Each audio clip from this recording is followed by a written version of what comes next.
All right, welcome. We are live and we're going to get started in a minute. Welcome to the Digital Campfire. I am your host today, Yarrow Willard, and we're going to be sharing all on the immune system. So I'm just going to let a few of you get online because we're just kind of getting started. Looks like we got 24 and populating as we go. So give us about 5 minutes or maybe 2 minutes before we get started.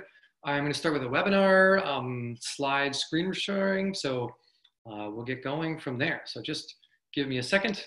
Let me know where you're coming from in the chat so that you can add comments there. There's also a Q&A, so you can add any questions in the Q&A and we'll get going on that near the end of the webinar, try to answer some of those questions as they come up. And it looks like we've got somebody coming from Nashville, so we got a few of you from Maine, from all over the place, right on. Just add in there. Also make sure that you can hear me.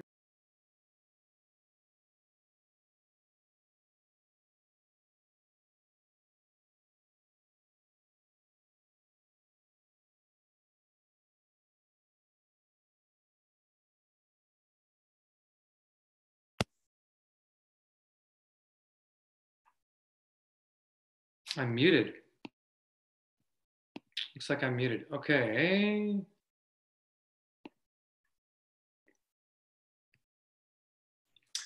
All right. Looks like we've got people coming from everywhere. And everyone can hear me? All right. I'm back on. Good, good. So just give me a second. We're going to share this out and I'll get the webinar started in a minute.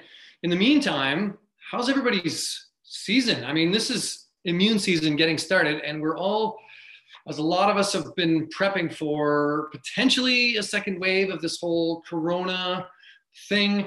But even beyond that, this is the time of year where things are shifting and seasons are changing. So our immune system is at its most vulnerable. So we're going to dive deep into that stuff. We're going to talk a bit about tinctures today. We're going to talk a bit about how to be really proactive around working with our immune system and how that all can be, how we can be at our best, really, essentially, is where what we're trying to do. So give me a second. I'm just going to share this. I think I'm going to share this onto Facebook. So in case you can't see this properly, you'll be able to see it there. So it's going to be on the Harmonic Arts Facebook page as well. So give me one more second and we will get going.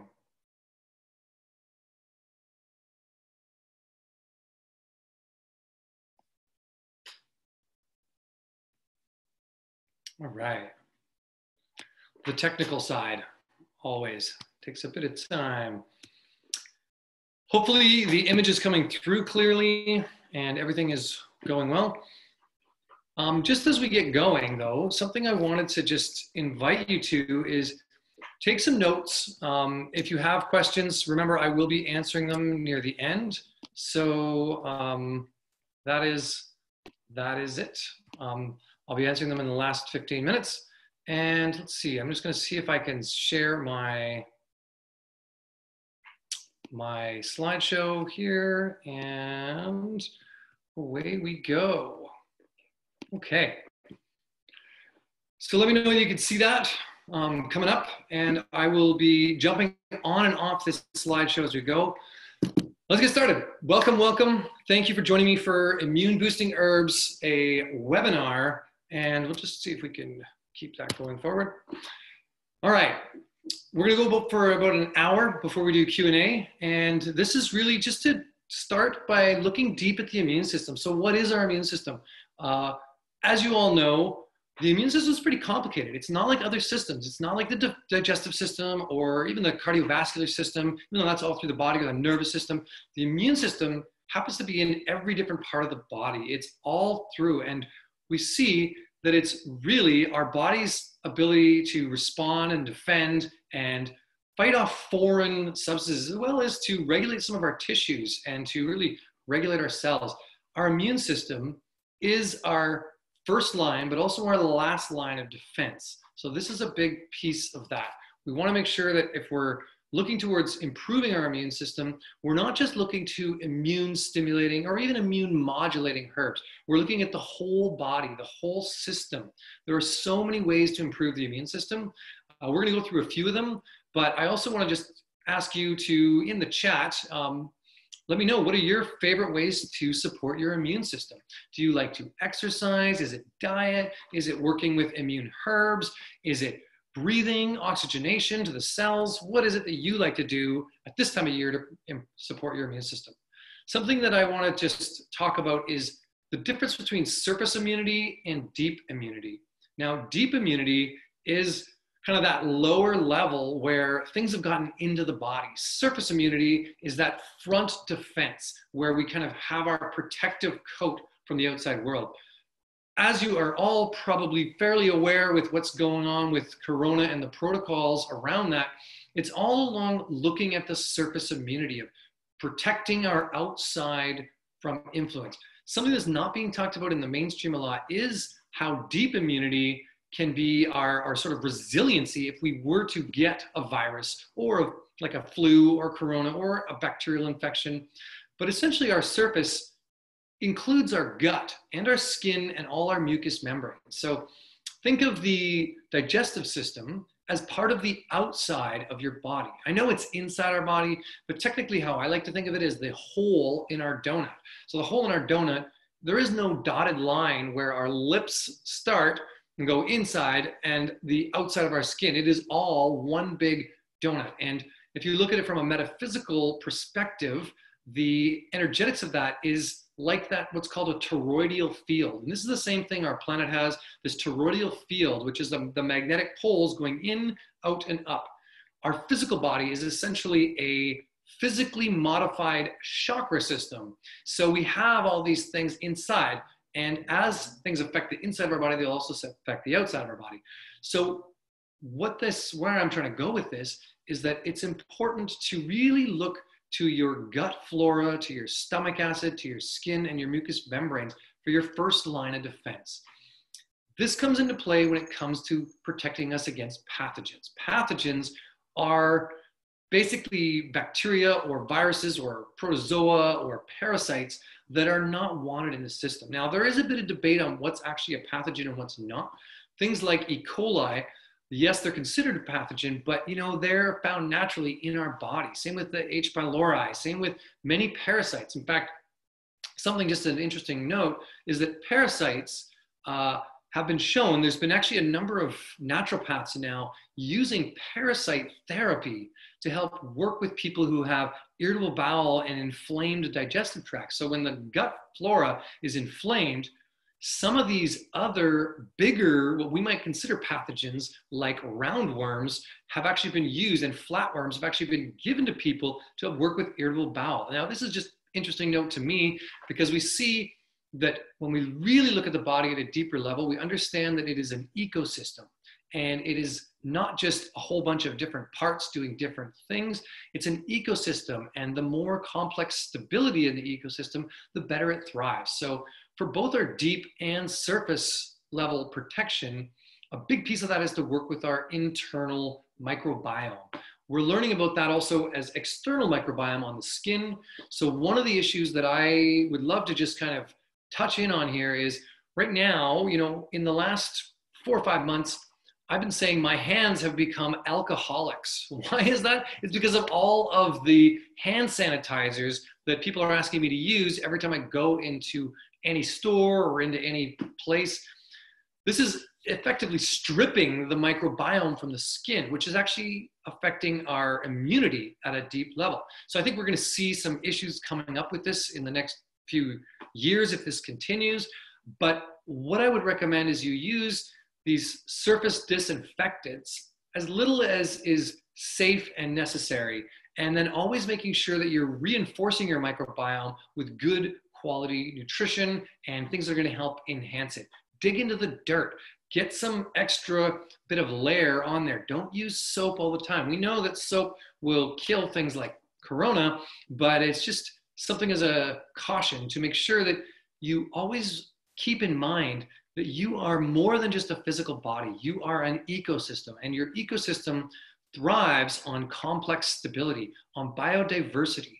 Similar to a forest versus a desert, we don't want to be a desert to have good quality immune system. We want to be a forest with more biodiversity. So essentially, this is where I come from in understanding that there's a need for that in the body. Now, this isn't to say that things like viruses and bacteria don't have their own vital force, and that might influence our environment in a real negative way. Just like humans might influence a forest in a negative way by littering or breaking down trees and cutting down forests, so might pathogens. So we want to make sure that we're also protecting the surface from pathogens while reinforcing the complex stability. So every time we go through and do anything that's antibacterial, antiviral, anti-parasite, antifungal, anti-pathogenic in general, we want to then go back after and make sure we're doing things that are reinforcing the microbiome. So this dovetails onto a concept of healing called wax on, wax off. I call this the Karate Kid method of healing, and that is to always cleanse a little, build a little. So when we're doing cleansing or anti-pathogenic herbs, we then want to reinforce and rebuild that environment afterwards. Make sense? Okay, so surface level immune stuff are things like coughs and colds. There's lots of herbal allies for there, and we're gonna go deeper into things like Echinacea, Goldenseal, Usnea can be working on both. But let's dive over to deep immunity. Now, deep immunity is something that people don't talk about as much, but this comes back to our lymphatic system, to the deep lungs, to the bone marrow. This is where our white blood cells are deeper into our immune system. And I wanna give you the analogy of your gut bacteria are like the 10,000 foot soldiers lining the walls of your castles. They are the archers on the gate, right? Whereas your deep immune system is your kind of hardware behind the scenes. So that is your body structures and systems that are protecting that. So that might be the engineers that have built up the castles of your gate. That might be those kind of deeper level awareness piece, building a moat around your castle, whatever that might be. If you were a castle, remember that when it comes to working on surface immunity, what we're working on is that protective line. If the berserkers were at the gate of your castle, you want your surface immunity herbs. And so we're gonna work and touch on that. But if your castle has been impacted for a long time, you wanna start moving to your deep immunity herbs to build back the walls, to flush out that moat, to make sure there's enough nutrition and food inside the castle to keep you healthy for a longer period of time. So we're talking about the lymphatic system, we're talking about the bone marrow, the deep lungs, but this also goes much further into all of the whole system integrity of the body as part of your deep immune system.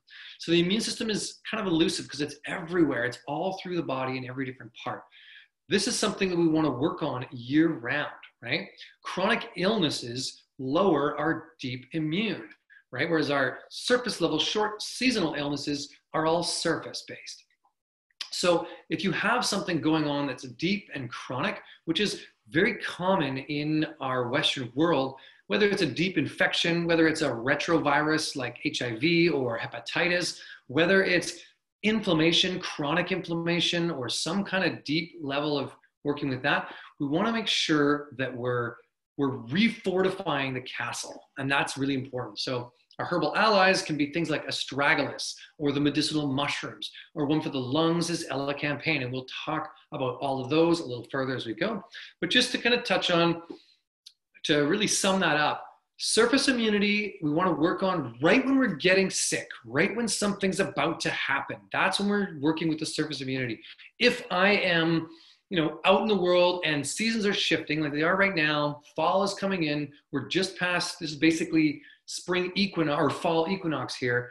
That's the shift over. Seasonal shifts create all kinds of opportunity for pathogens to come into our body. I might start taking my cold defense or some kind of, I call it defense against the dark arts. They're coming in. We want to make sure that we've got some protection there. So we're protecting the castle of our body that way. When we get deeper into the winter or a cold has got us and it's gotten deeper into the body, then we might shift that over to deep herbs, right? Makes sense? The other piece of that is that when we're not sick, we might work with deep immune herbs to enhance our whole well-being. All right, so let's talk about some lifestyle stuff. I'm gonna go more into the herbs and more into the protocols as we go along, but I think something that's missed in the allopathic approach, and I know if you're watching this webinar that you are most likely in alignment with this whole concept of holistic and proactive healthcare to become a vital being as your best line of defense against pathogens. So being vital, our lifestyle habits are what really support our immune system, what really build and strengthen that. And, you know, I've looked at a bunch of studies. One of the ones that was really interesting to me was that I think all through Europe they had done this, and also through the States, people who are happier have 41% less medical bills than people who are not happy, who are stressed out, who are anxious, who are depressed, who are really challenged. So one of the main kind of best ways you can support your immune system is to find optimism, to find joy, to find laughter, to find connection, to find community, to build your happiness. If you were to rate your happiness on a 1 to 10, maybe just do a little bit of a check-in. Where do you sit? Do you feel generally happy? Do you feel generally overwhelmed and anxious? What can you do to increase that? Is it some self-care? Is it having a bath? Is it taking a singing class with some folks? Is it, you know, getting out for forest walks? Is it learning how to play hand drums? Is it writing? What is that thing that can make you happier? I highly recommend that. Probably the best thing you can do for your own overall health is find some kind of practice that brings you joy. You know, this morning, for example, I woke up and I was tired. I'd been working on a bunch of stuff last night, and I was a little bit like, oh, okay, you know, I'm slow. I took my little boy out for a walk in the forest and we picked some mushrooms, and it just brought this glow to me. I came back home and my wife was like, wow, you are really radiant. You are a totally different person from how you were in the morning.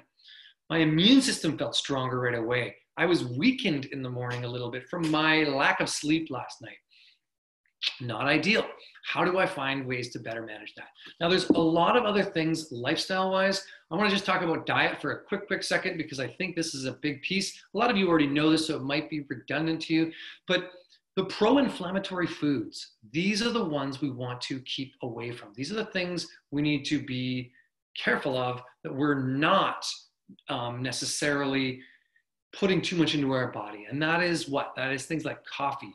That is some of the red meats and this type of thing. That is some of the acidic foods. But most in particular, it's stuff like dairy and flour products and sugar products. So just bear in mind that things like sugar are really meant to be what I would consider taxi drivers. They're delivery systems to bring in better nutrition. So you might add sweetener to a drink to bring in the herbs. You might add sweetener to a syrup, like a cough syrup, to make the herbs travel deeper into the body. So just use those tools like sweetener or carbohydrates in general as delivery systems for your vegetables and your fiber and your deeper level of nutrition.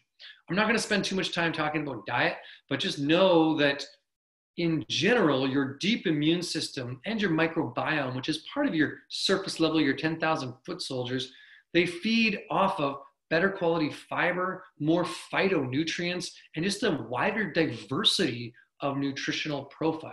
Something to note is things like cauliflower, broccoli, cruciferous vegetables in general, almost all of them are one genetic strain. So you might have Brussels sprouts in a kale in a meal. All that is very similar genetically. My recommendation is you diversify your genetic offerings to your body to give your body more complex stability to choose, and make sure you're getting enough fiber in there. Another piece of lifestyle design that is actually really important right now, especially with the issues around Corona, but also with the fact that a lot of us are living in the technosphere. What I mean is we have these pocket gods, or we're watching videos, or we're doing all our work online. We're not getting enough sunshine. Make sure you are getting sunshine. Vitamin D is the #1 thing to really increase your immune system. So make sure you're getting enough sunshine, make sure you're getting enough vitamin D. Get outside when the sun is out, get outside. One thing I've done to do that, because I have to work online now, is I built myself a bit of an outdoor office where I'm close enough to my Wi-Fi, but I put just a couple of stumps up, and I'll do my computer work outside when it's a nice day.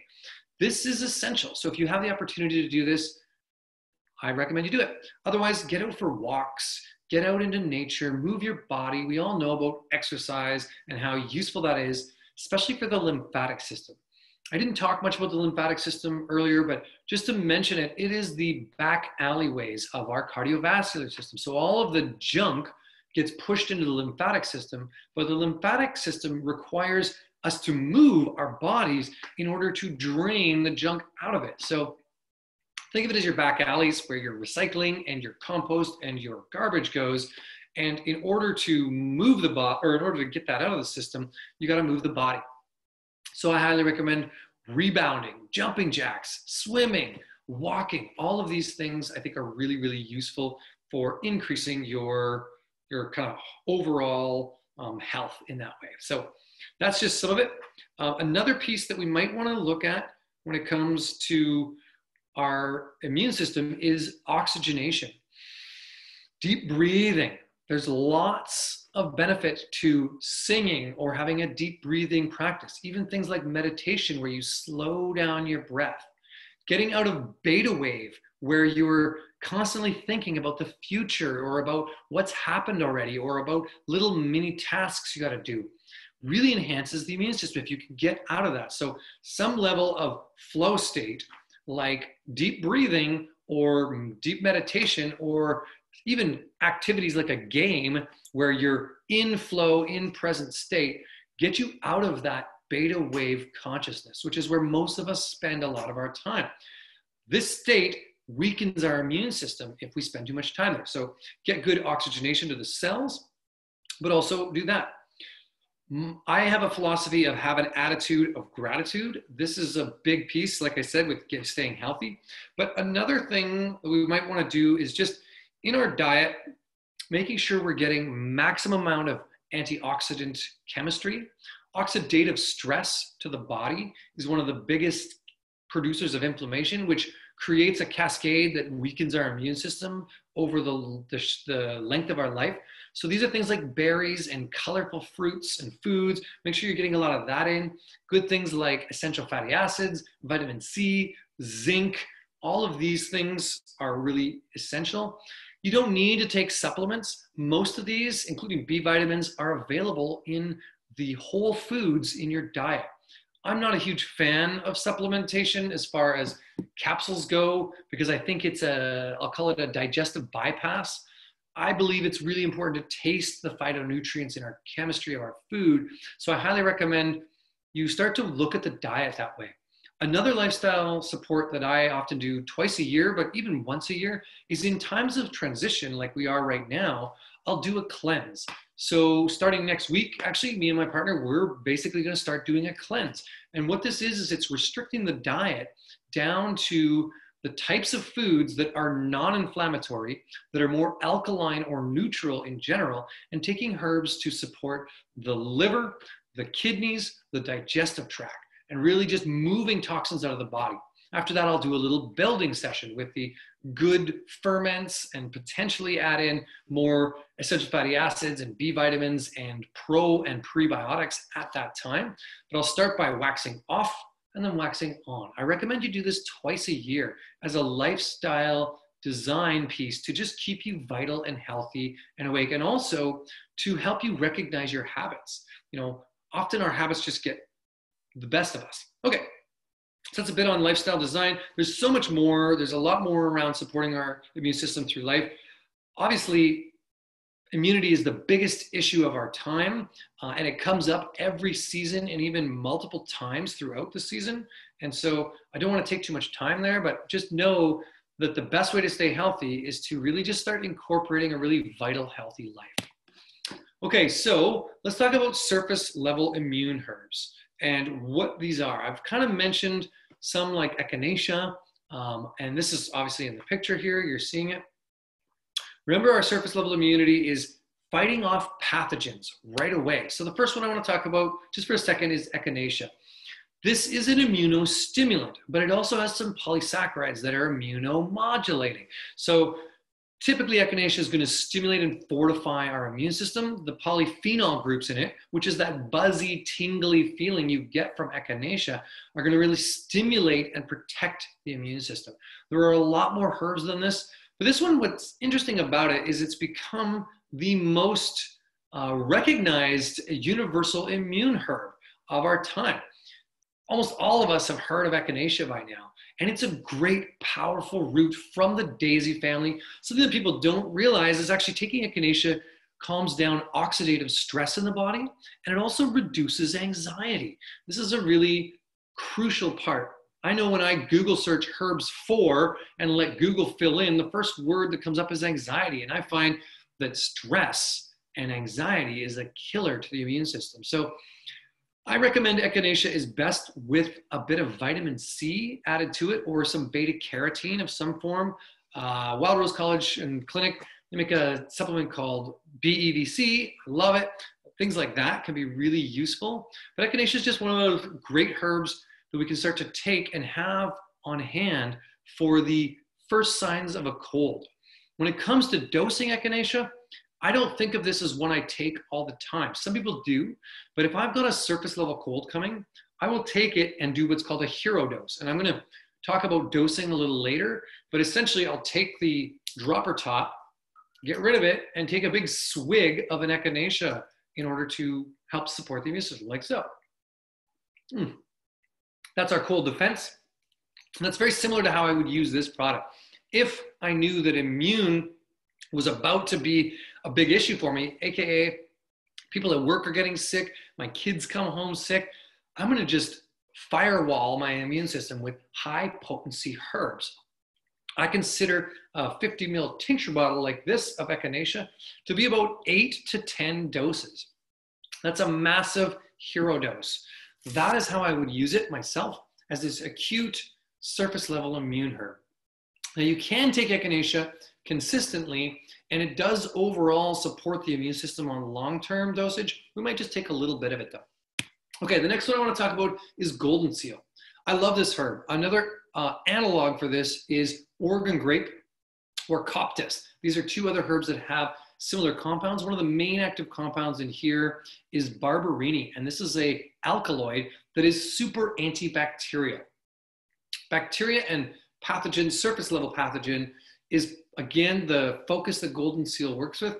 One of the nicknames that we got in herb school at Wild Rose when I did my herbal diploma program was Goldenseal is the king of the mucous membranes. So it really helps stimulate the mucous membranes to produce a better quality mucus and push out catarrh.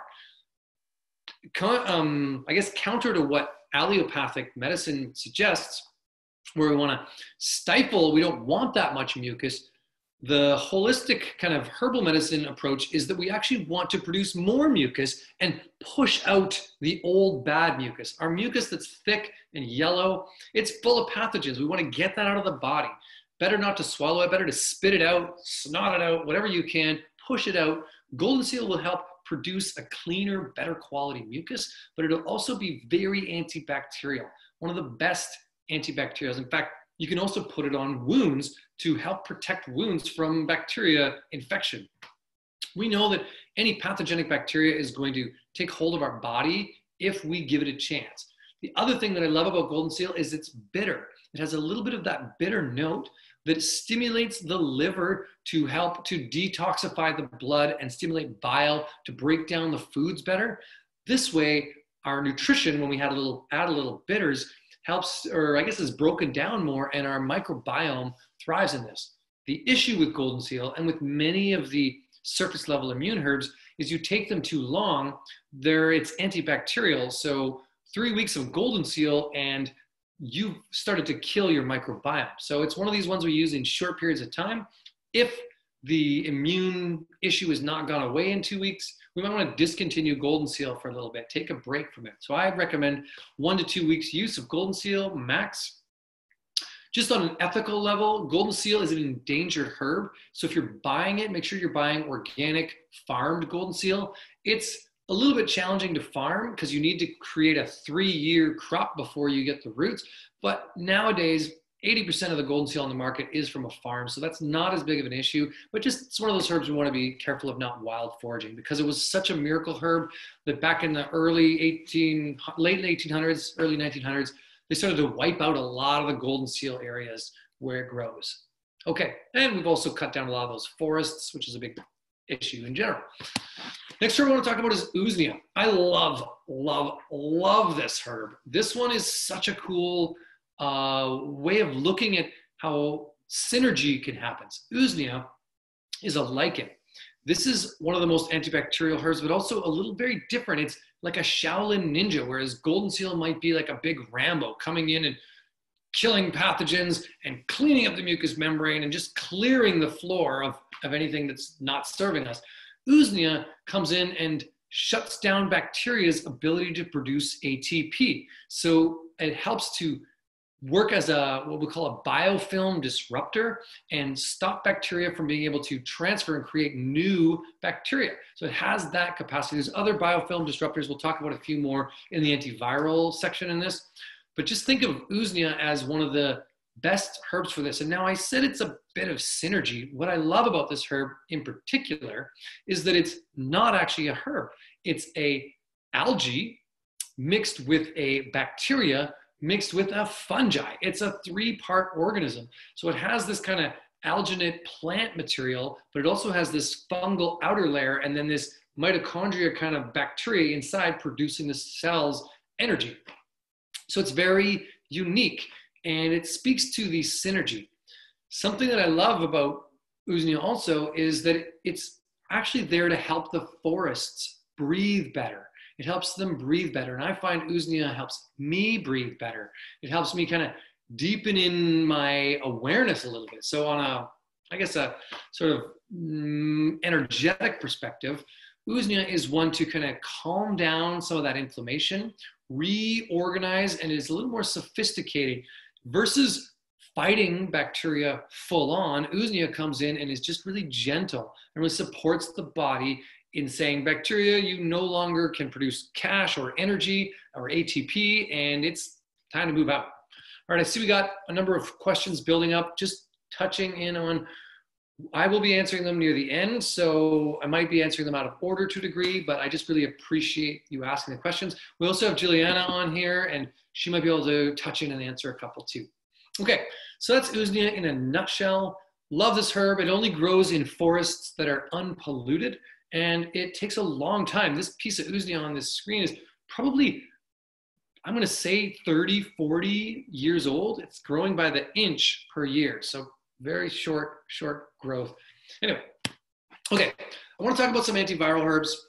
I think that obviously this is pretty relevant right now. There are a ton of antiviral herbs. We know that this is one of the biggest issues of our time right now. And this one we see here, you probably know what that is. It's elderberry. And there are a lot more than just the ones I'm going to talk about, and I'll maybe mention a few of those. But elderberry is our most classic antiviral.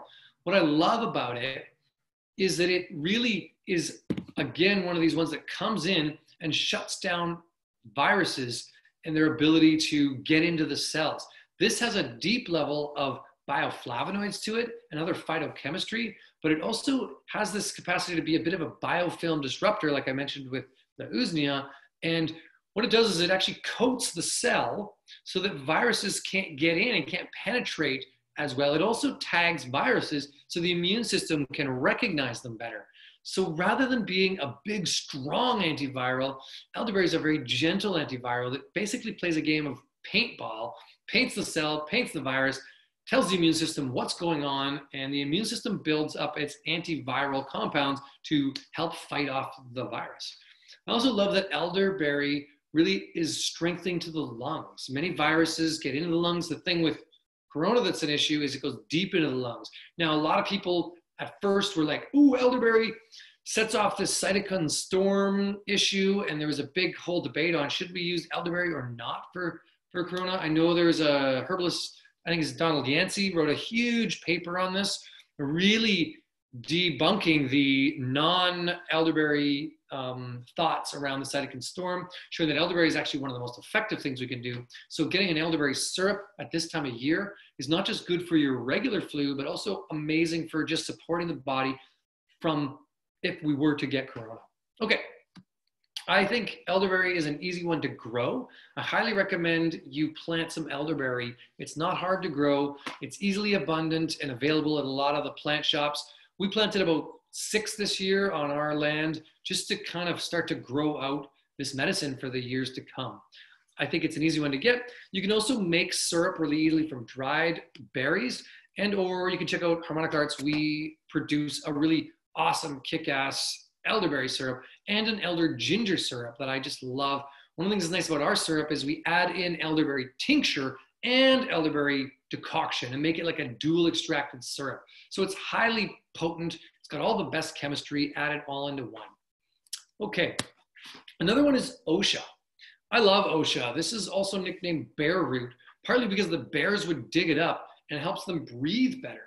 Osha expands the lungs, opens up the deep lungs, but it has these polyphenol compounds that really get into the nose and just give it some spice. So Osha is a little bit of a spicy herb. It's highly antiviral and it's highly anti-inflammatory. So it really calms down the inflammation. I think this herb is one of my favorites, although it's another one that we have to just be careful of not to use too much. We put it in our cold defense. The only blend we really, I think our lung and cough and our cold defense are the only blends we put Osha in. But I just love how this herb brings a lot more body and you can really feel it warming up the lungs. And I think that's the best thing about it. But it's another one of these great antiviral herbs that we can just really dive into if we're looking for antivirals. Now, there are a lot of other ones. Things like thyme is antiviral. Things like baptisma, lumaceum, even self-heal is slightly antiviral. There are also a lot of antibacterial herbs beyond the Goldenseal. I mentioned Oregon grape. I also would love to put in like oil of oregano, although again, that's another one that if we take too much oil of oregano, we end up creating a compromise of the gut bacteria. I knew a guy who once thought oil of oregano was the best thing. He started taking it and he started getting burning in his digestive tract. And so he started taking capsules because he thought the oil was too strong and took it in the capsules. Turns out he had created an ulcer from taking too much oil of oregano. So too much of these antibacterial, antiviral herbs is not a good thing. So just again, take it with a grain of dulse. Because it's antibacterial doesn't mean you want to take it all the time. Take breaks, take regular breaks to really support the body that way. Okay, I want to talk about some deep immune herbs. And if you see in the slide, you guessed it, mushrooms are top of that. If you're looking behind me, I have one of the world's largest reishi strains. This is actually a strain of reishi that grows this big. And this is one of the best deep immune mushrooms I know of, but so is turkey tail. Reishi, though, helps calm down and ground the body. It's also anti-inflammatory. Many of these mushrooms have what are called immunomodulating polysaccharides. They really deepen the body's awareness and educate the immune system. I like to think of medicinal mushrooms as a college education for our immune health, teaching our body what nature already knows, which is a more sophisticated way of showing up in a complex, unstable, stable environment. So building that stability, building that structure from the inside out. We're going to talk today, though, well, I'll go back to that one. We're going to talk about, since I'm talking about mushrooms, we're talking about turkey tail and chaga. These are two of our top immune mushroom products and herbs and mushrooms that could be used. Turkey tail, touch on that one first. This one grows everywhere. Why I wanted to bring turkey tail into this slideshow is because it's an easy one for you to get out and forage. This is the time of year you can find it in lots of ecosystems. There are some foolers. Make sure if you're hunting turkey tail, you look that it has a velvety top and a white polypore bottom. If you want to know more about turkey tail, Google Herbal Jedi, that's me, on YouTube, and I have about a 20-minute video that goes way deeper into all the benefits of turkey tail. But a big piece of that is its support in the whole immune system integrity. This is part of the reason it's used for a lot of autoimmune diseases and cancer treatment, because both of these are not good with immunostimulants like the Echinacea, but they're great with these modulants, and turkey tail is one of the most sophisticated ones that really supports that. The other piece of why I wanted to put turkey tail in here is because it's very supportive of the liver and it's antiviral. It's got one of the best antiviral profiles of the mushrooms. The other one that's antiviral is chaga. Reishi has some antiviral properties too, but turkey tail is our most antiviral mushroom. So I just think it's a great one for right now. Because it grows so proliferately, you can pick it in almost any ecosystem in the world. I think it grows on every continent except for Antarctica. And if Antarctica was a little warmer, turkey tail would grow there too. It loves all kinds of wood, so it's really easy to find in most forests. All right, chaga. I think this mushroom kicks butt. I love drinking chaga tea. That's what I'm drinking right now. We have this on tap at Harmonic Arts all day long for our whole team. We also give them the cold defense and some of our bronchi builds and other tinctures and supportive elixirs to help support their immune system while they're here at work. But chaga tea is our go-to. And the reason is it tastes really good. I put this on the stove every September because I feel like get a bag of chaga tea, make it as my base. Then I might make an elixir out of it. I might add other medicinal mushroom extracts to it, or I might add in some tinctures or do something else with it. But this is the base for a lot of my drinks. And the reason is it tastes kind of like a vanilla, kind of robust, not quite coffee-ish, but it has that body, that deep body. And chaga is a great anti-inflammatory. It's also really good for stabilizing blood sugars. So this isn't a mushroom talk, but just as a sneak peek, we'll be doing a deep dive mushroom talk in October. So come back to the webinar platform. And if you're joining us from Facebook, check out harmonicartslive.com and join in with our live webinars as they come up and learn more about that. But we'll be doing one on mushrooms in October, but just to touch in on chaga, it's a great one to have during this time of year to really just be drinking consistently to increase the immune system. If you're foraging turkey tails or you want to add in mushroom extracts, add them into your chaga tea after you've brewed it up, or add the turkey tail in while you're brewing it, or reishi slices are great in there too. I love how these mushrooms just deepen our immune's awareness. And to me, that's the biggest, most important thing right now. It's just like this fight for your consciousness right now. When we look at what's going on in the world, it's really easy to feel overwhelmed. These mushrooms, something they do that's really, I think really important is they bring us back into our body and into us being self-sovereign individuals that can be critical thinkers and more aligned with the universe. That's what I believe anyway.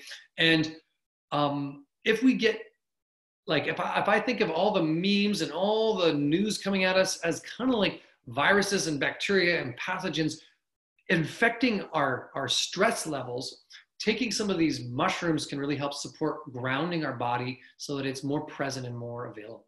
Okay, astragalus and elecampane. Sorry, these are two other great immune mushrooms, or immune herbs, sorry. Astragalus, what I love about this one is that it is a deep level immune herb that works with the lungs. In Chinese medicine, it's called Huang Qi, and it's like yellow qi to produce stronger, vital yellow qi. So empowerment is the yellow chakra, but really working on the lungs and clearing mucous membranes, deeper breath, and deep immune support. So if we're really overcompromised, astragalus is a good one to use.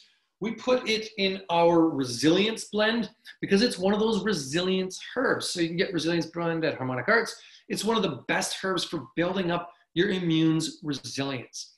So for deep level immunity, and when we want to use deep level immune herbs like astragalus or the mushrooms is when we're not sick. Remember when you get a cold and you're sniffly and coughy and just getting sick and weak and tired and have a headache and sore throat, that's when you want to go to these surface level herbs. I discontinue the mushrooms, discontinue the astragalus at that time, and I go full bore with the Osha and the Goldenseal and the Echinacea.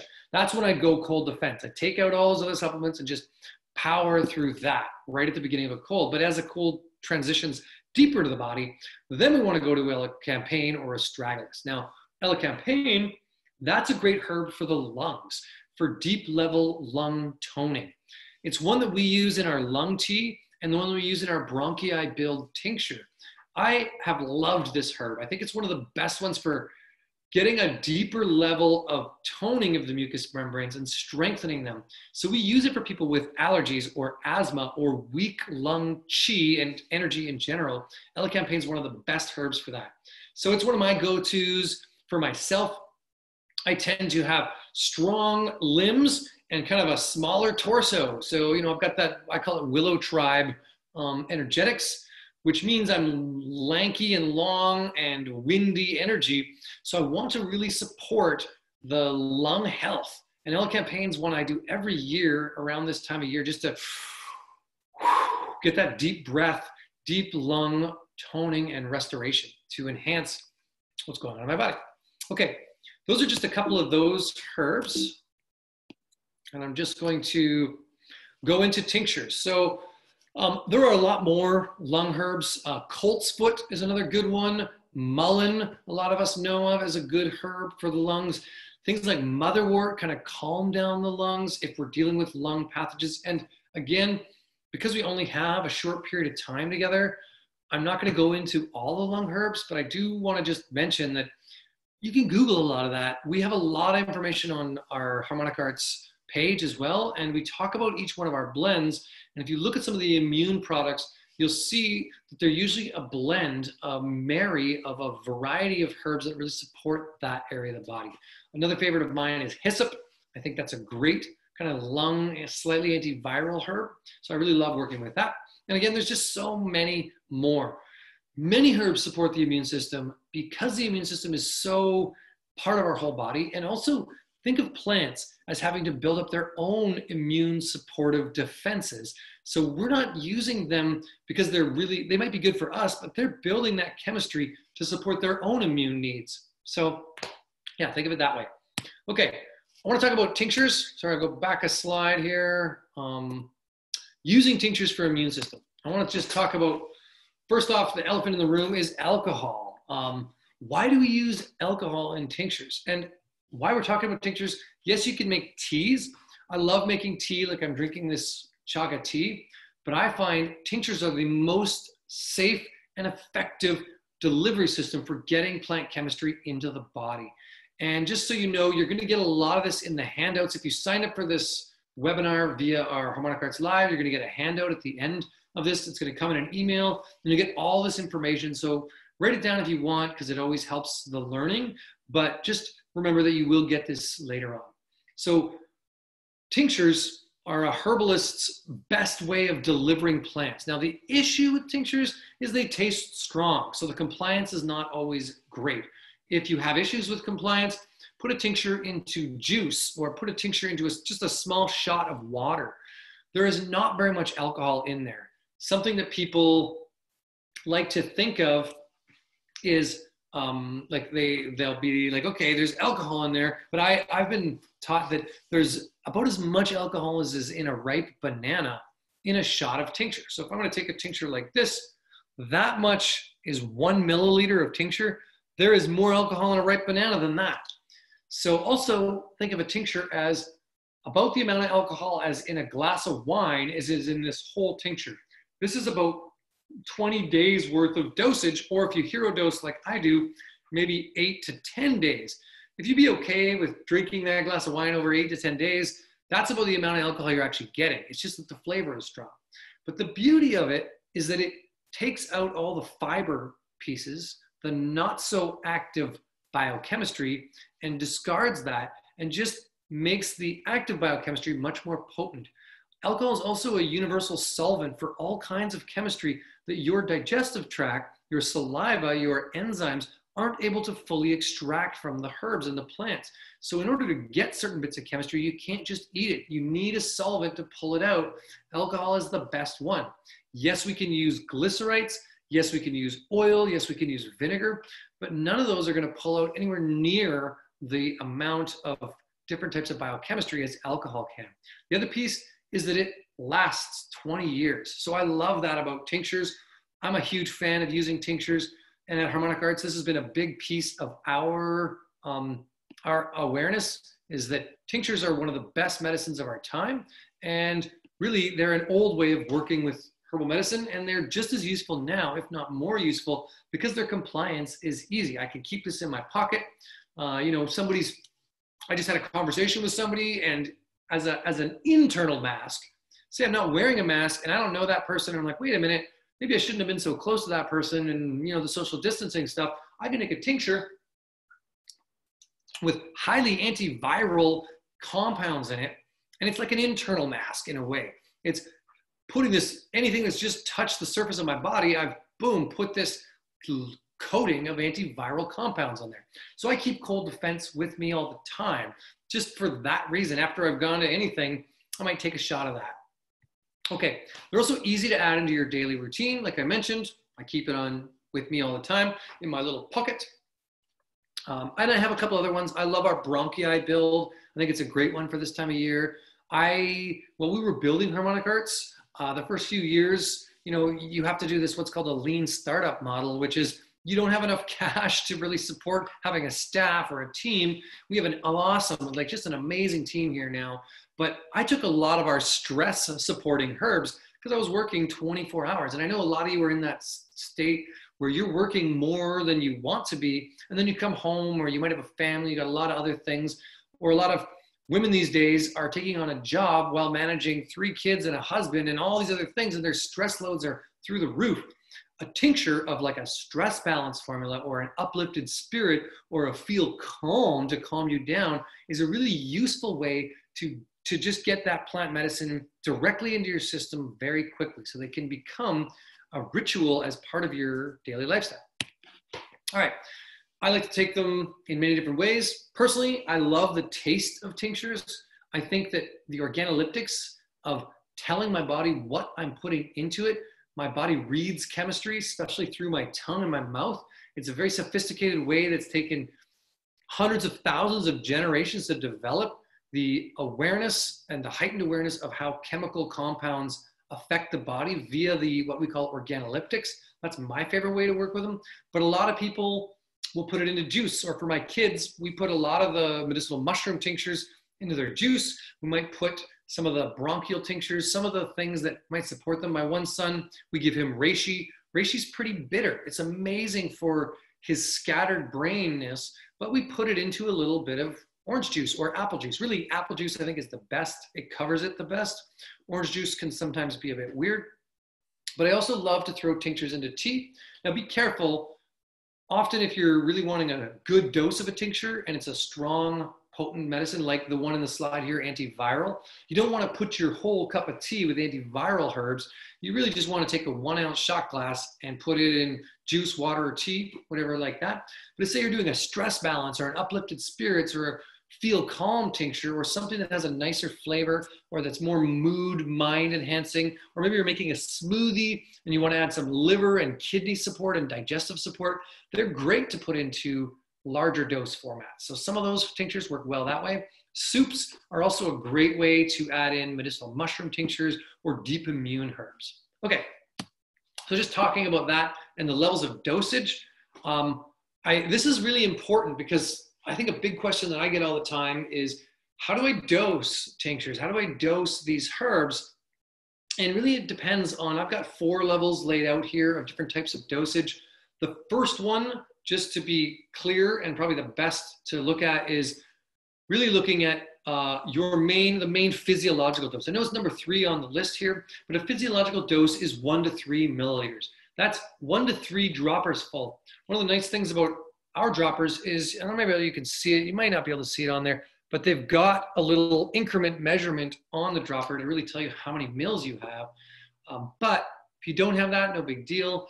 Think of half a dropper full as a milliliter. So really 1 to 3, that means a really good full dropper full, or 2 to 3 half droppers. Taking that twice a day is a physiological dose. What I like to do is drop dosage. So I'll often take what's called an etheric dose or drop dose. So I might take, say, like that much and just put a couple of drops on my tongue, volatilize it by opening up my mouth and get a sense of it. The reason I like drop dosage, and there's plenty of herbalists who work with drop dosage, is that the smaller the dose, the more acute our system has to get in order to decipher the code of the tincture. So we actually hone in our sensory perception at a deeper level, meaning that drop dosage really affects us on an emotional, spiritual, mental level far more than a physiological dose does. So I like to do a drop dose, take a drop, and then do a physiological dose maybe 30 seconds to a minute later. This is my favorite, most preferred way to work with tinctures. But I also say like a stress balance or a feel calm or an uplifted spirits, those kind of mood and energy enhancing blends, I will take drop dosage consistently through the day. So say we're doing a conference or something like that, and I'm on all day long, I'll be taking a stress balance tincture consistently through the day. And it's not because I'm stressed, it's because I want the adrenal herbs to help my body balance out all of the external stimuli coming at me all at once. Now, children's dose, just for a quick touch on that, if you have kids, base it on body weight. Essentially, how big are they? Are they half your size? Give them half a dose. Are they a quarter your size? Give them a quarter a dose. Don't give tinctures to kids under 2. Now, I say that. A lot of people say don't give tinctures to kids under 3 or 4. My kids have been taking tinctures since they were 3, no problem. My one son, actually, because he likes tinctures, he actually really enjoys taking them, and it's like part of his daily ritual. You'll find something interesting about young children, as long as they're not taking too high of volumes and it's really safe, they like the interesting flavors. And if you tell them it's medicine and it's a tiny amount, they treat it as a sacred thing. So this isn't true of all kids, but I've found this to be true of my kids.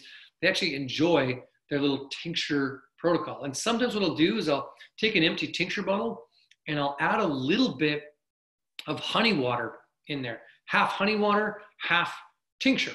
And then they have their little special tincture bottle, which is half the alcohol now and more of the honey water, and it tastes really good.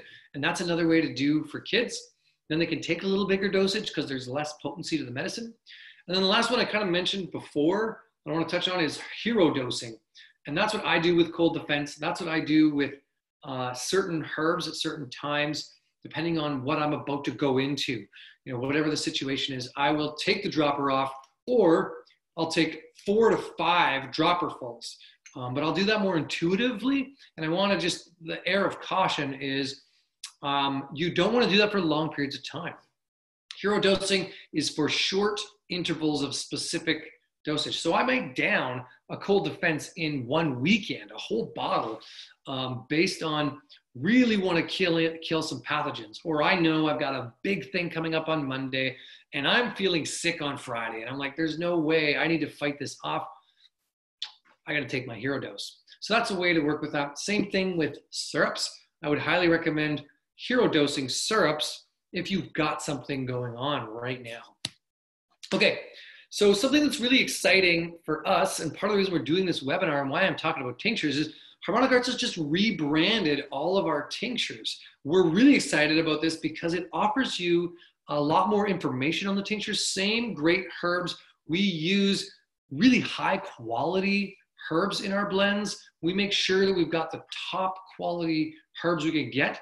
We also make small batches, so we end up with really fresh herbs going into each blend. So every season, we've got new batches with new herbs from that year's growth, which I think makes the tinctures that much more potent.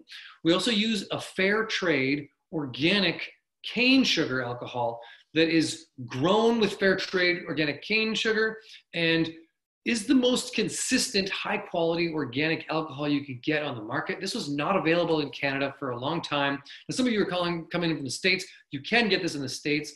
We had to bring it into the country via a third party. Now it's available in Canada. You can get it now, but it took a few years of us trying to get this alcohol into the country because it's the best and it's grown in the States. It's a good quality alcohol. We also use Vancouver Island spring water in all of our tinctures. And that we think enhances with a little bit of what I would call fifth element of quality living water to the blend.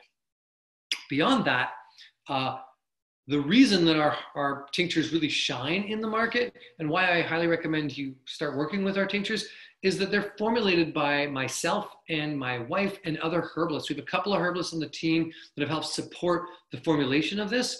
Not every company does that. And one of the beautiful things about our method of formulation is that we build a village, we build a tribe, we build an ecosystem around each blend. So in the case of the cold defense, which I keep bringing up tonight because that's the one I got in front of me, got a bunch of other ones here, but in the case of this, Echinacea is the chief of the blend. It's a great organizer. It's an immunostimulant, but it also heightens the macrophages and the white blood cells. We then have Osha, Usnea, and Goldenseal, which are the warriors that really support Echinacea. Echinacea is not a great warrior. It's more of a chief.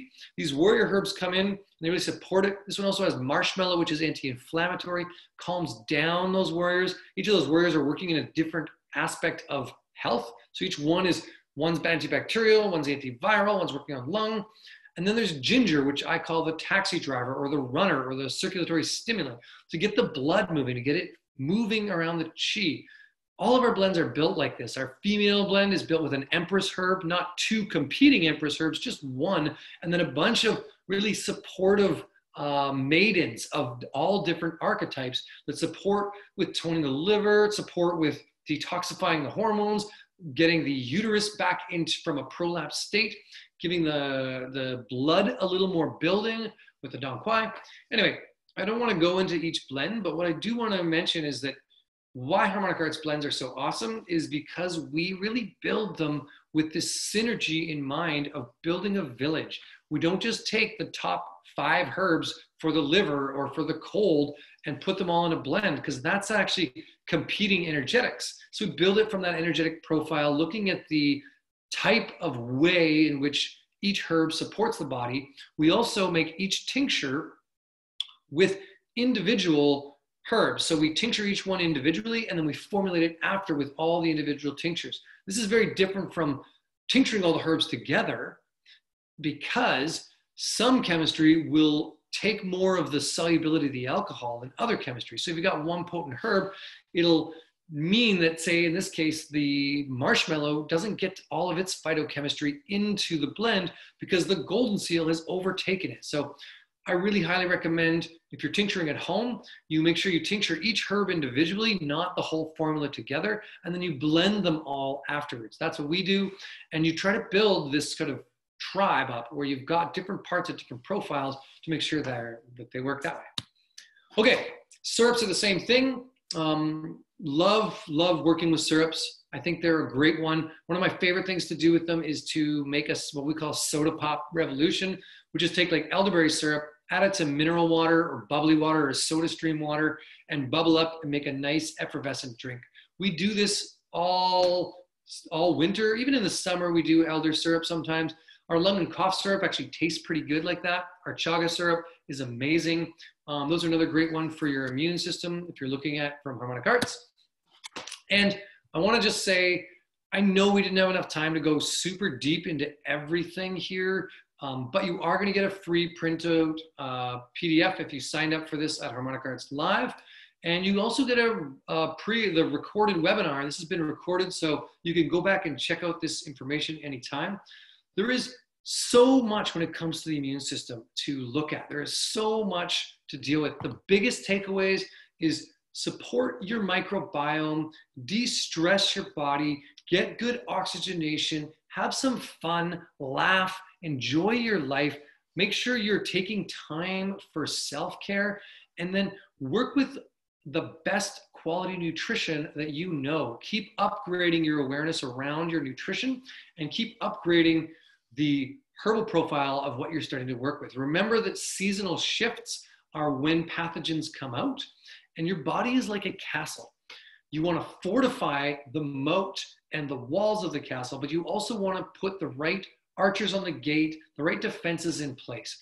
This is all fairly intuitive, and it speaks to a holistic system.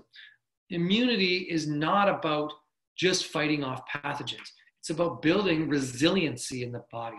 So one of the things that we pride ourselves at Harmonic Arts on is building products that help you build your own resiliency, that give you health sovereignty. So even if pathogens do come along in your life, you've got some of the right supporting tools to really work with them.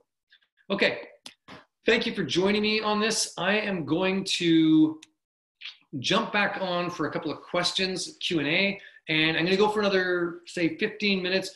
If you have some questions, really jump on right now and ask me. I'm here for you and to support you in your questions around health and awareness. Our next webinar is going to be on mushrooms. And again, at harmonicartslive.com, you can register for that when it comes up. And our product, all the Harmonic Arts products are on our website, but also you might find them in stores. We ship to the States, we ship to Canada. We love supporting you. We love getting your feedback. If you like a product that we offer, please give us a review, give us a thumbs up, let us know, help us build other people's awareness on how to work with the stuff. Okay, so I'm going to go back to the first question at 6:30 from Sarah White Eagle. What are the best herbs for taking during a prolonged fast? Great question. So during a fast, we want to make sure that what we're doing is because we've shut down the digestive system, the herbs we want to take are ones that are going to be moving things out. A fast is a cleanse. So we want to move things out of the body. We want to support the liver in processing stuff. So things like dandelion and burdock are great. If we want to activate the lower intestinal tract, I recommend yellow dock as a great way to be a bit of a laxative, but also iron building and supportive and nutritional. We do a tea called cleanse tea. This is one of our tea blends. I highly recommend something like that. Things like Podarco, anti-pathogenic herbs that could be good in a cleanse.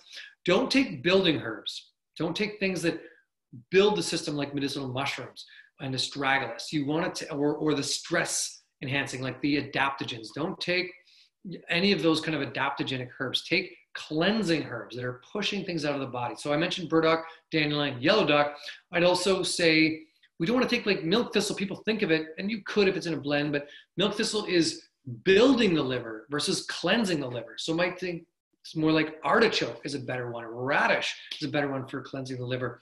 Kidney cleansing herbs like uva ursi or juniper berries, or anti-inflammatory herbs like marshmallow and fennel and fenugreek, digestive herbs. These are the kind of herbs I'd work for with that type of thing. Okay, Jude Thompson is asking, what are good herbs for the autoimmune diseases besides turkey tail? A great question again. I'll answer that here. So autoimmune issues, often a lot of our adaptogens are quite safe during autoimmune states. You might want to research each one. Is it useful for that? But remember that where we want to focus, depending on what the autoimmune condition is, most autoimmune conditions start with inflammation in the gut. And then we get leaky gut, and then the different chemistry comes in and it makes the immune system start to fight itself. And we get that deep level of systemic inflammation in the body. So I highly recommend really gentle herbs like fennel and fenugreek and mint and those kind of digestives like slippery elm and marshmallow as one layer for working with autoimmune conditions. But then the whole suite of medicinal mushrooms from reishi, chaga, turkey tail, and lion's mane, all of those can be supportive. Really, the reishi, chaga, turkey tail are the best ones. But beyond that, we might look to some of our adaptogenic herbs that we might support, like things like actually astragalus can be useful for a lot of autoimmune, but I'm looking to things like the Siberian ginseng or eleuthero. Depending on what's going on in the body, we might take in things like Hishu Wu, deep kidney adrenal restorative herbs, like the Foti Hishu Wu or Romania root. These are other great ones. Some of those are in our Adapting Gems blend, along with Elderberry. That's another one that might be useful. But really adaptogenic herbs and immunomodulant herbs. So look to what herbs are immunomodulating. Those are what I would work with. Okay. That's enough on that for now. But the biggest thing, again, just to touch back in on that, is build the digestive health, build the microbiome, strengthen the diet with this type of complex stability, more bio-nutrition, more bioflavonoids, all that kind of stuff. Okay, what about if you're working with an alcoholic? From anonymous attendee. Yes, I meant to mention this in the tincture thing about why we use alcohol. Alcohol, that's the only person I'm cautious of with using tinctures, is someone who is a recovering alcoholic, not somebody who is drinking still now. For them, it's no big deal. It's much less alcohol than they're getting from a beer in a day or a glass of wine. But for a recovering alcoholic, where the taste of alcohol makes them go, yum, I miss that, and it puts them back into a regression, those are the only people I wouldn't work with tinctures for. If the only way you can get the medicine for an alcoholic is a tincture, then I highly recommend you boil some water and you put the dropper into boiled water to evaporate off the alcohol before taking. For 99% of people, this is not an issue.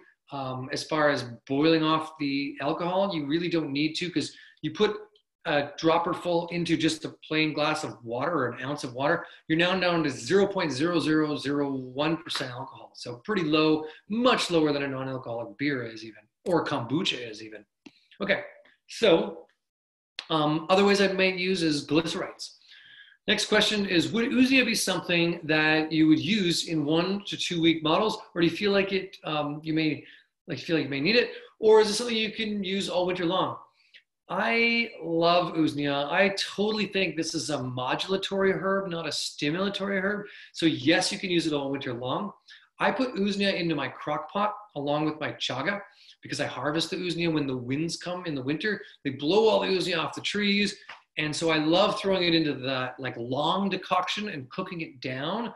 Usnea tincture, just by the way that we make, is a dual extraction. We use a decoction to break open remember I said it has a fungal layer? To break open the fungal layer of the cells, and then we use an alcohol extract to pull out some of the compounds that will be found in that bacteria and alginate layer. So that's where we get that kind of medicine. But I highly recommend Usnea is a great one to just add in as a regular. Of course, every herb, no matter what it is, works better when you take a little break. So even my chaga tea, I'm not going to drink it consistently all winter long. I'm going to drink it for maybe a couple of weeks, take a week off just intuitively, then take another couple of weeks, or maybe I'll even go a whole month and then take a couple of days off. It's not a big deal. I try to do that more intuitive, but Usnea is one you can take for any amount of time. Okay, done on that one. Next question is, which tinctures would you recommend for heavy menstrual flow?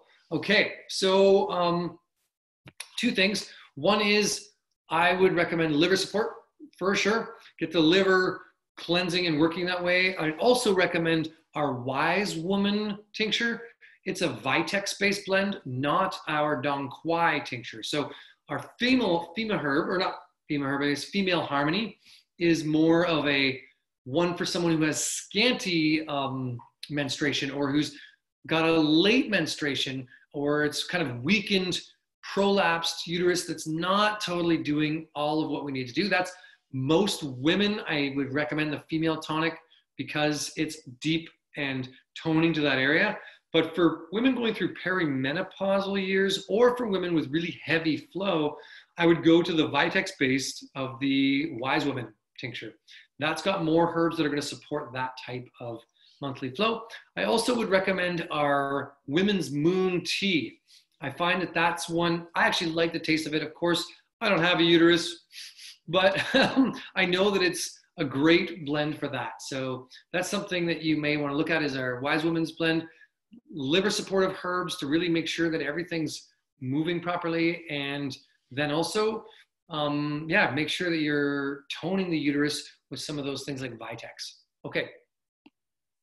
Another question here is, love to know what kind of cleanse you would recommend this fall or in the fall.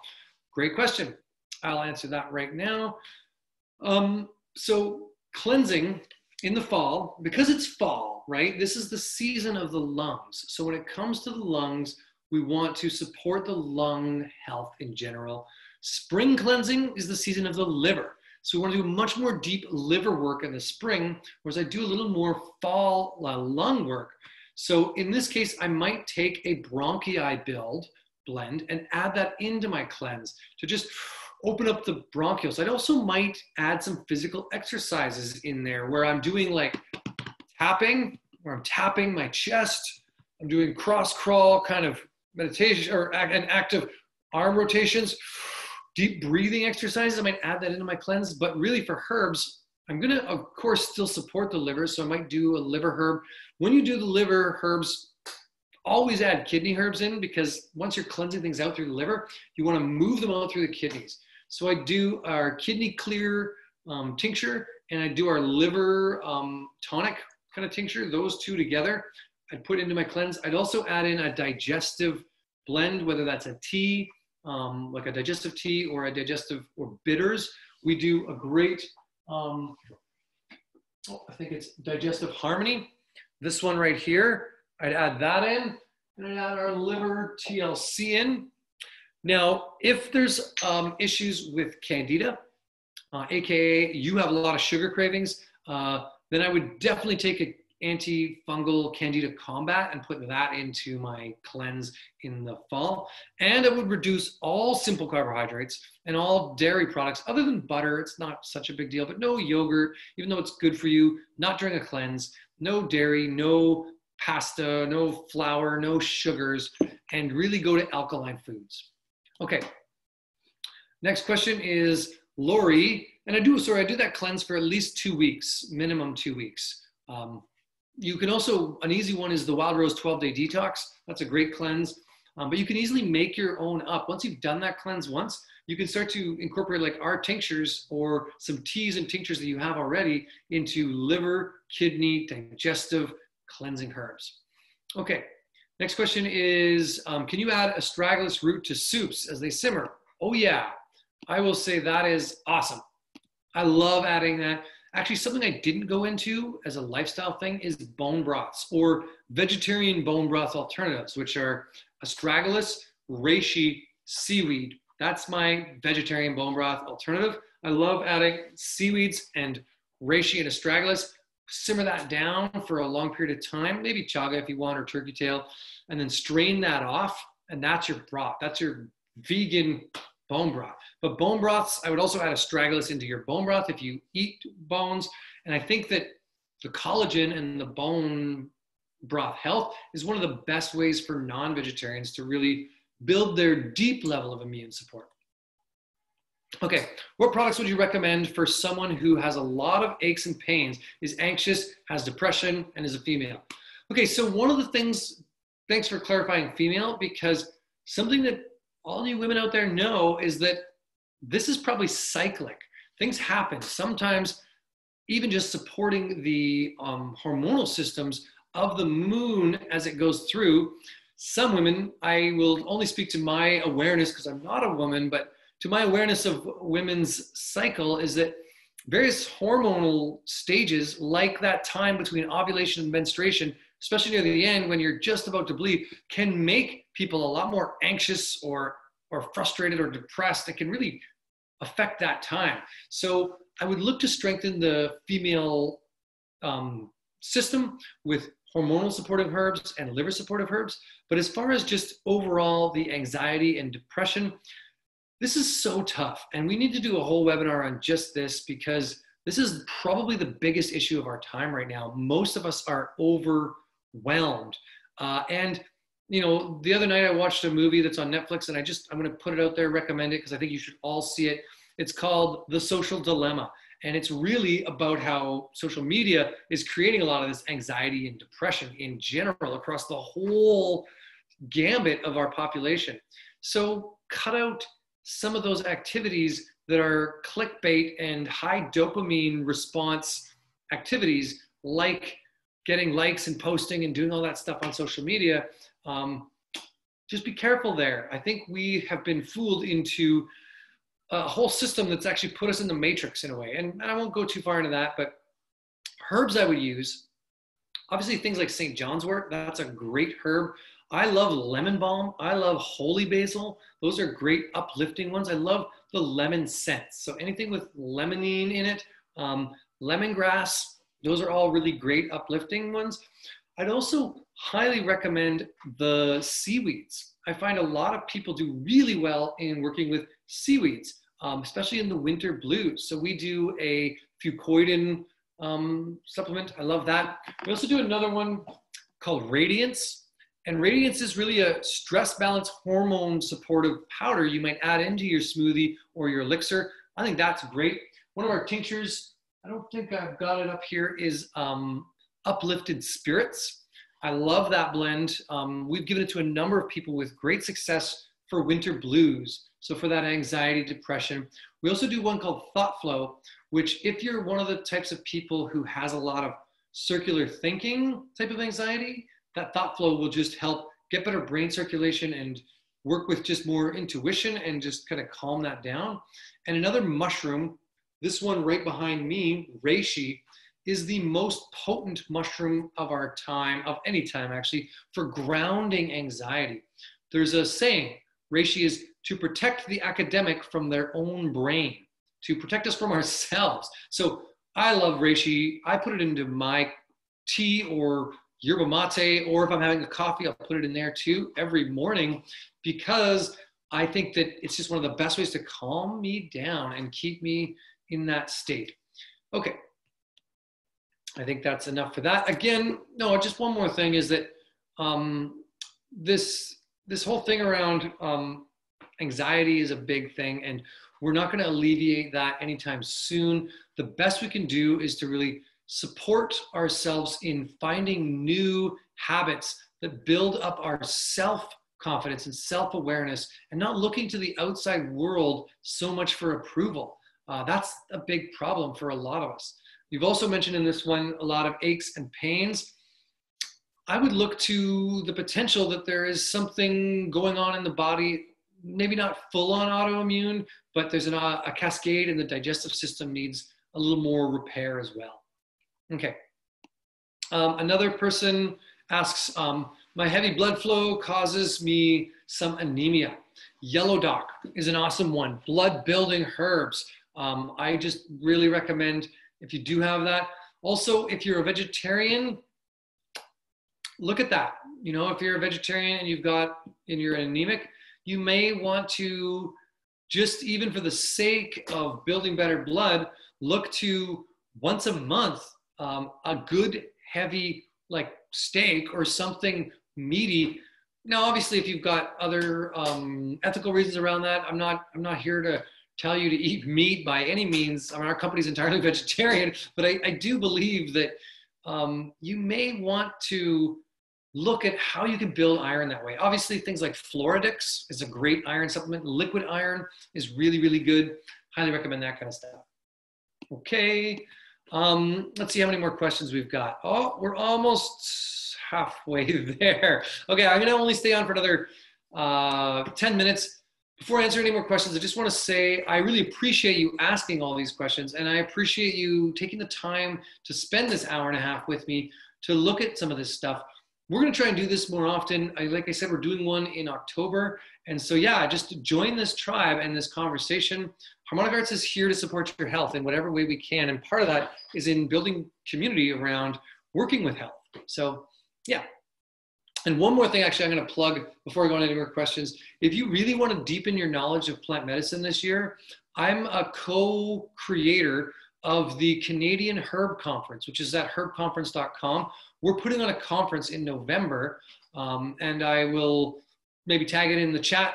Herbconference.com is an amazing opportunity to really deepen your knowledge around learning from 30 plus of the best herbalists in Canada, with well over, I think it's like 100 hours of content, or at least 60, 70 hours of content. Super good deal for what you're getting from wide perspective of some of the best herbal minds in our community. Anyway, we're going to be talking about all the real important stuff that's coming up this year for people and their immune health with COVID. There's panels on working with medicinal mushrooms, on cannabis, on understanding what's going on for many different levels. So check that out. If you're feeling called to learn more, check out the Herb Conference. Canadian Herb Conference is going to be a big, awesome event. There's 3 of us. We put on the Vancouver Island Herb Gathering and the Kootenay Herb Gathering, and we just really thought we've got to bring together an online platform that offers a huge variety of impact around working with plants this year. So I'm excited about that because it's November 5th through the 8th. All right. Okay, so Andrea is saying, I share your concerns as well about overuse of sanitizers and stripping the good bacteria. Do you have recommendations for people to use or use instead when we're out and about? So one thing I do is this cold defense. The other thing is use a bit of soap right before you go out. And because you can't always get away from it, I put my hands in the dirt or mud. I literally re-inoculate my body with that. I also pet dogs, and I like rub my hands all over dogs and fur creatures because they build up our probiotic care on our skin. If we, obviously if there's somebody else's dog who has COVID, we might be concerned there, but it's not as big of an issue. One of the problems with this whole thing is the mind virus. A lot of us are really paranoid that we're going to get COVID because of how it's being relayed to us and it's keeping us in fear. So just be smart. Don't touch a bunch of stuff that everyone's touching, or use your pinky to open that door, and don't touch your pinky to your face. Don't use these fingers to open doors, because this is, if you're going to touch your eye or your mouth, it's always going to be your pointer fingers. So I often like open things with my pinky. Simple. Get your hands re-inoculated when you are using sterilizers. Work with stuff like that. It's pretty intuitive, and also try to step out of the fear mentality. Just be proactive. Okay, that's enough about that. There's already so much going on about that stuff.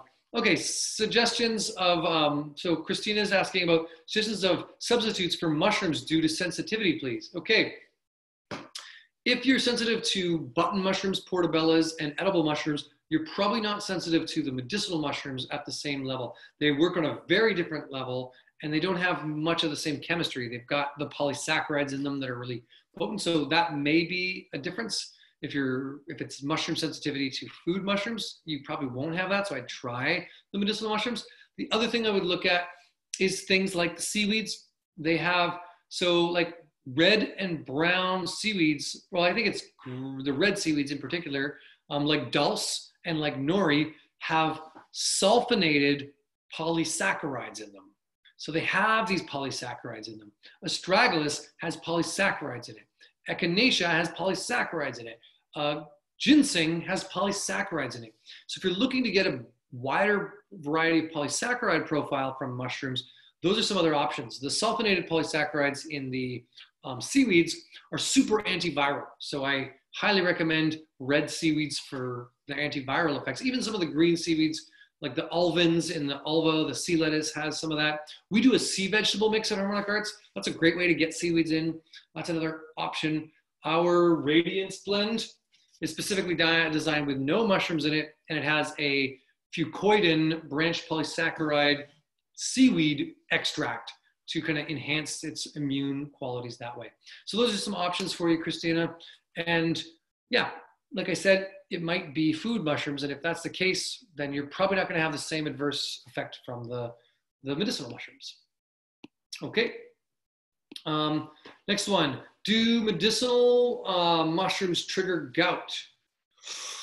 No, they don't. They are anti-inflammatory. I have autoimmune disease, so yeah, nope. So food mushrooms might do that.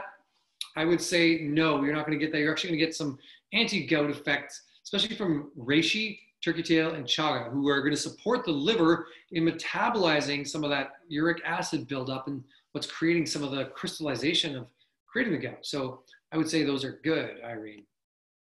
Okay, next question, Wendy. Which herbs are good for high blood pressure during the cold and flu season?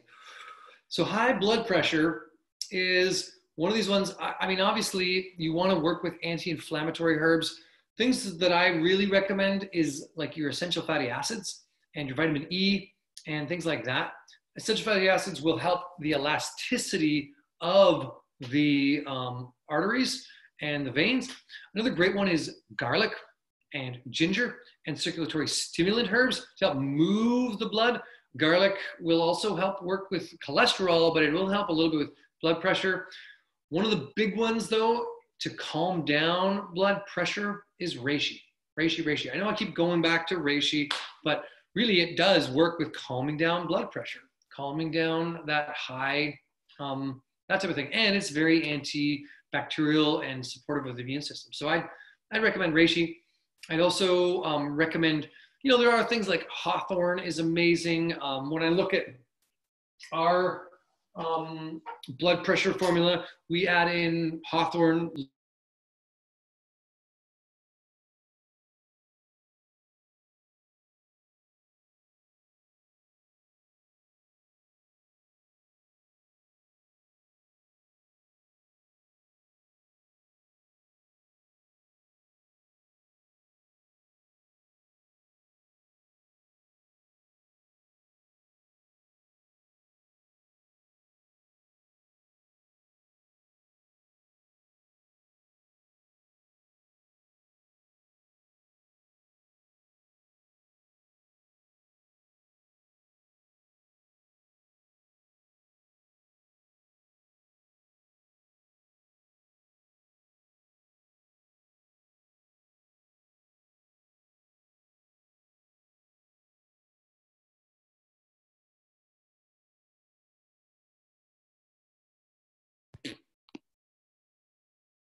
Okay, I think my microphone is working again. Looks like the little bar is on. Sorry, something went weird there for a second, but that's just my sign. I think it's time for me to go.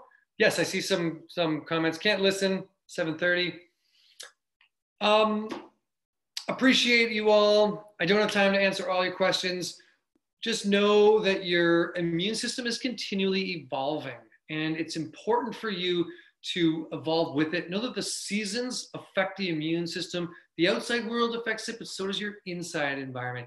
You are an ecosystem. The best way to support your body is to build your immune system with building your ecosystem inside. Have fun, enjoy life. Don't take things so seriously. And even if you do, if you're a serious person in general, make sure you get out and play a little bit. Take on some other activities. Pet dogs, they're good for your immune system. Make some deep broths and soups. Find some good tinctures that are going to support you. I highly recommend this cold defense for that surface level. I love our 5 mushroom blend for the deep immune.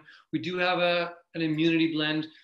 Support Harmonic Arts, and let us know what you want to hear from next. Give some feedback on our website. We did do a rebrand of our website. I guess it's now almost a year ago, but let us know, add some reviews. Tell us what you like about our products, and just thank you for joining us and just appreciating you and your time. I've said this before, but time is your most valuable resource. I just wanted to honor that you spend your time doing things that build your sovereignty and build and support your body versus things that are going to cause you more energy output and disempowerment by putting that energy outside of yourself. So remember to educate yourself, but don't take in too much information. Make space for creativity in your life. Make space for your immune system to thrive and build an ecosystem by getting outside and enjoying and doing things that are good for you that way. Feed your gut, feed your body, feed your mind, and most of all, feed your spirit with the sense of purpose of finding better health on this planet and supporting the rest of us in our search for health too. Okay, thanks for joining me. We'll see you next time. Bye.